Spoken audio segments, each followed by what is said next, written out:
ಧನ್ಯವಾದ. ಭಾಳ ವರ್ಷಗಳಿಂದ ಅದು ನೆನಪು ಬಿದ್ದಿತ್ತು. 60 ವರ್ಷ ಆಗಲಿ ಅಂತ ಕಾಯ್ತಾ ಇತ್ತು. ಹಾಗಾಗಿ ಈ ಸಾರಿ 60 ವರ್ಷದ ಮೇಲೆ ಆಗಿದೆಯಲ್ಲ.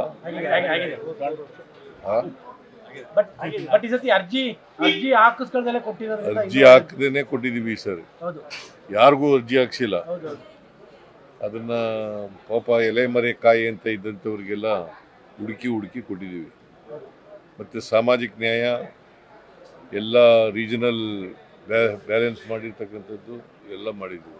ಎಲ್ಲ ಜಿಲ್ಲೆಗೂ ತಪ್ಪದಾಗ ಕೊಟ್ಟಿದ್ದೀವಿ. ಮೈಸೂರು ಪತ್ರಕರ್ತರ ಪರವಾಗಿ ಧನ್ಯವಾದಗಳು ತಮಗೆ. Okay, thank you. ಡಿಎನು ರಿಲೀಸ್ ಮಾಡಿಕೊಟ್ಟಿದ್ದಾರೆ. ಸರ್ಕಾರಿ ನೌಕರಿಗೆ ಡಿಎನು ಸರ್ ರಿಲೀಸ್ ಆಗಿದೆ. ಲಾಸ್ಟ್ ಟೈಮ್ ತಾವು ಹೇಳಿದ್ರಿ ಆಗುತ್ತೆ ಅಂತ ಹೇಳಿ, ಅದು ಆಗಿದೆ ಅಂತ ಅವರು ಖುಷಿಯಾಗಿದ್ದಾರೆ. ಸರ್, ಈಗ ಮೈಸೂರಲ್ಲಿ ಹುಲಿ ದಾಳಿ ಪ್ರಕರಣಗಳು ಹೆಚ್ಚಾಗ್ತಾ ಇದಾವೆ. ಅಂದ್ರೆ ಬ್ಯಾಕ್ ಟು ಬ್ಯಾಕ್ ಇಬ್ರು ರೈತರು. ಅದಕ್ಕೆ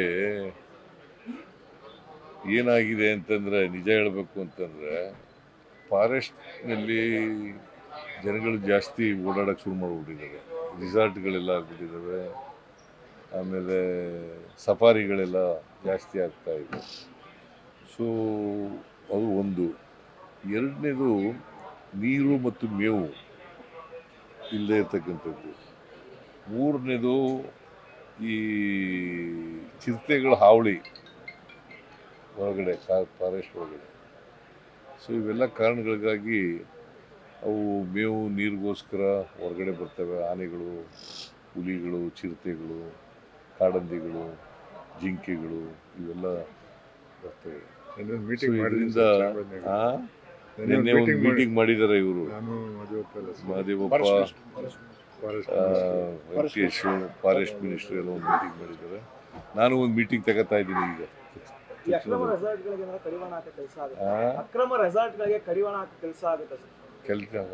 ಮಾಡೇ ಮಾಡ್ತೀವಿ.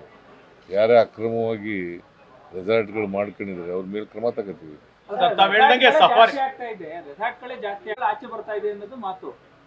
ಅದು ಒಂದು ಕಾರಣ ಅಷ್ಟೇನೆ, ಅದೇ ಮುಖ್ಯ ಕಾರಣ ಅಲ್ಲ, ಅದು ಒಂದು ಕಾರಣ. ಸಫಾರಿಗಳು ಜಾಸ್ತಿ ಆಗ್ತಾ ಇದೆ ಅಂತ ತಾವು ಹೇಳಿದ್ರಿ. 4 ಟ್ರಿಪ್ ಮಾಡ್ತಾ ಇದ್ದಾರೆ ಬೆಳಗ್ಗೆಯಿಂದ ಸಂಜೆವರೆಗೂ. ಅದಕ್ಕೆ ಕಡಿಮೆ ಮಾಡಿ ಅಂತ ಹೇಳಿದ್ವಿ. ಕಡಿಮೆ ಮಾಡಿ ಅಂತ ಹೇಳಿದ್ವಿ. ಬಿಹಾರ್ ಚುನಾವಣೆ ಹೋಗ್ತೀರಾ ಸರ್ ಅಂತ? ಪ್ರಚಾರಕ್ಕೆ ನನಗೆ ಇಲ್ಲಿವರೆಗೆ ಕರೆ ಬಂದಿಲ್ಲ. ಕರೆ ಬಂದರೆ ಹೋಗ್ತೀನಿ. ವಾತಾವರಣ ಹೇಗಿದೆಯಂತೆ ಸರ್? ನಮ್ಮ ಪ್ರಕಾರ ಇಂಡಿಯಾ ಗೆಲ್ತದೆ ಅಂತ ಇದೆ. ಸರ್, ಈಗ ಬೆಂಗಳೂರಿನಲ್ಲಿರುವ ಬಿಹಾರ್ ಮತದಾರರಿಗೆ ಇವತ್ತು ಡಿ ಕೆ ಶಿವಕುಮಾರ್ ಅವರು ಮಾತಾಡ್ತಾ ಇದ್ದಾರೆ. ಅಂದ್ರೆ ನಮಗೆ ಸಪೋರ್ಟ್ ಮಾಡಿ ಅನ್ನುವಂಥದ್ದನ್ನ ಬೆಂಗಳೂರು ಸಭೆ ಮಾಡ್ತಾರೆ. ಬಿಹಾರ್ನವರು ಬಹಳ ಜನ ಇದ್ದಾರೆ. ಅವರು ಮನವಿ ಮಾಡೋದು ಮಾಡ್ತೀವಿ, ನೋಡೋಣ ಅವ್ರು ಏನ್ ಮಾಡ್ತಾರೆ. ಆಚೆ ಬರ್ತಾ ಇದೆ ಅನ್ನೋದು ಮಾತು. ಅದು ಒಂದು ಕಾರಣ ಅಷ್ಟೇನೆ, ಅದೇ ಮುಖ್ಯ ಕಾರಣ ಅಲ್ಲ, ಅದು ಒಂದು ಕಾರಣ. ಸಫಾರಿಗಳು ಜಾಸ್ತಿ ಆಗ್ತಾ ಇದೆ ಅಂತ ತಾವು ಹೇಳಿದ್ರಿ. 4 ಟ್ರಿಪ್ ಮಾಡ್ತಾ ಇದ್ದಾರೆ ಬೆಳಗ್ಗೆಯಿಂದ ಸಂಜೆವರೆಗೂ. ಅದಕ್ಕೆ ಕಡಿಮೆ ಮಾಡಿ ಅಂತ ಹೇಳಿದ್ವಿ. ಕಡಿಮೆ ಮಾಡಿ ಅಂತ ಹೇಳಿದ್ವಿ. ಬಿಹಾರ್ ಚುನಾವಣೆ ಹೋಗ್ತೀರಾ ಸರ್ ಅಂತ? ಪ್ರಚಾರಕ್ಕೆ ನನಗೆ ಇಲ್ಲಿವರೆಗೆ ಕರೆ ಬಂದಿಲ್ಲ. ಕರೆ ಬಂದರೆ ಹೋಗ್ತೀನಿ. ವಾತಾವರಣ ಹೇಗಿದೆಯಂತೆ ಸರ್? ನಮ್ಮ ಪ್ರಕಾರ ಇಂಡಿಯಾ ಗೆಲ್ತದೆ ಅಂತ ಇದೆ. ಸರ್, ಈಗ ಬೆಂಗಳೂರಿನಲ್ಲಿರುವ ಬಿಹಾರ್ ಮತದಾರರಿಗೆ ಇವತ್ತು ಡಿ ಕೆ ಶಿವಕುಮಾರ್ ಅವರು ಮಾತಾಡ್ತಾ ಇದ್ದಾರೆ. ಅಂದ್ರೆ ನಮಗೆ ಸಪೋರ್ಟ್ ಮಾಡಿ ಅನ್ನುವಂಥದ್ದನ್ನ ಬೆಂಗಳೂರು ಸಭೆ ಮಾಡ್ತಾರೆ. ಬಿಹಾರ್ನವರು ಬಹಳ ಜನ ಇದ್ದಾರೆ. ಅವರು ಮನವಿ ಮಾಡೋದು ಮಾಡ್ತೀವಿ, ನೋಡೋಣ ಅವ್ರು ಏನ್ ಮಾಡ್ತಾರೆ. ಏನ್ ಫ್ಯಾಕ್ಟರ್ ವರ್ಕೌಟ್ ಆಗ್ಬೋದು ಅಂತ ಸರ್? ಬಿಹಾರಲ್ಲಿ ಇಂಡಿಯಾಗೆ, INDIಗೆ ಏನ್ ಫ್ಯಾಕ್ಟರ್ ವರ್ಕ್ ಆಗುತ್ತೆ ಅಂತ? ಒಂದು ಆಂಟಿ ಇನ್ಕಂಬೆನ್ಸಿ, ಎರಡನೇದು ಬಿಜೆಪಿಯವರ ಭ್ರಷ್ಟಾಚಾರ, ದುರಾಡಳಿತ, ಇವೆಲ್ಲ ಕೌಂಟ್ ಆಗ್ತದೆ. ಬಟ್ ನಿಮ್ ಗ್ಯಾರಂಟಿನೇ ನಿತೀಶ್ ಕುಮಾರ್ ಕಾಪಿ ಮಾಡ್ತಾ ಇದಾರೆ. ಅಲ್ಲಿ ನಿತೀಶು 10,000 ಕೊಡ್ತೀವಿ ಮಹಿಳೆಯರಿಗೆ ಅಂತ. 10,000 ಒನ್ ಟೈಮ್. ಅದೇ ನಾವು ಪ್ರತಿ ತಿಂಗಳು 2,000 ಕೊಡ್ತೀವಿ. 1,24,00,000 ಮಹಿಳೆಯರಿಗೆ 2,000 ರೂಪಾಯಿ ಪ್ರತಿ ತಿಂಗಳು ಕೊಡ್ತಾ ಇದ್ದೀವಿ. ಈಗ ಇಲ್ಲಿವರೆಗೆ ಸುಮಾರು 1,00,000 ಕೋಟಿಗೂ ಹೆಚ್ಚು ಖರ್ಚು ಮಾಡಿದ್ದೀವಿ ಗ್ಯಾರಂಟಿ ಯೋಜನೆಗಳು. ನಿಮಗೆ ಇಲ್ಲಿ ಮಹಿಳೆಯರು ಓಟ್ ಹಾಕ್ದಂಗೆ ಅಲ್ಲಿ ನಿತೀಶ್ ಕುಮಾರ್ ಓಟ್ ಹಾಕ್ತಾರ ಅಂತ? ಎಲ್ಲಿ? ಅಲ್ಲಿ ಬಿಹಾರದಲ್ಲಿ ಅವರು ಅದೇ ಗ್ಯಾರಂಟಿ ಸ್ಕೀಮ್. ಅವೆಲ್ಲಕ್ಕಿಂತ ಹೆಚ್ಚಾಗಿ ನಿತೀಶ್ ಕುಮಾರ್ ಬಹಳ ವರ್ಷ ಮುಖ್ಯಮಂತ್ರಿ ಆಗಿದ್ದಾರೆ. ಆಮೇಲೆ ಯಾವುದೇ ಒಂದು ಸಿದ್ಧಾಂತ ಇಲ್ಲ. ಬಿ ಜೆ ಪಿ ಜೊತೆಲೂ ಹೋಗ್ತಾರೆ, ಕಾಂಗ್ರೆಸ್ ಜೊತೆಲೂ ಬರ್ತಾರೆ, ಲಾಲು ಪ್ರಸಾದ್ ಜೊತೆ ಹೋಗ್ತಾರೆ. ಈ ಥರ ಆಗಿ ಯಾವುದೇ ಒಂದು ಸಿದ್ಧಾಂತ ಇಲ್ಲದೆ ಇರ್ತಕ್ಕಂಥದ್ದು. ಮತ್ತು ಬಡತನ ಜಾಸ್ತಿ ಇದೆ ಅಲ್ಲಿ, ಬಿಹಾರ್ನಲ್ಲಿ ಬಡತನ ಜಾಸ್ತಿ ಇದೆ.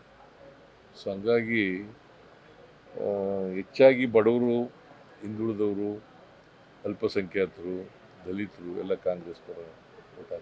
ಸರ್, ಇವತ್ತು ಬೆಂಗಳೂರಿನಲ್ಲಿರುವಂತಹ ಬಿಹಾರ ಮತದಾರರ ಪ್ರಚಾರ ವೇಳೆ ಸರ್, ಬಿಹಾರದ ಮುಖಂಡರೆಲ್ಲರೂ ಕೂಡ ಡಿ ಕೆ ಶಿವಕುಮಾರ್ ಅವರು ಮುಂದಿನ ದಿನಗಳಲ್ಲಿ ಮುಖ್ಯಮಂತ್ರಿ ಆಗ್ತಾರೆ ಅಂತ ಹೇಳಿ ಹೇಳಿದ್ದಾರೆ ಸರ್. ಬಿಹಾರದ ಮುಖಂಡರು ಪ್ರಚಾರದ ವೇಳೆ. ನಿಮಗೇನು ಇಲ್ವಾ? ಅಲ್ಲ ಸರ್, ಇವತ್ತೇ ಜನ ಮಾತಾಡೋದು ಬೇಡಪ್ಪ. ಜನ ಏನಾದ್ರು ಮಾತಾಡ್ತಾರೆ.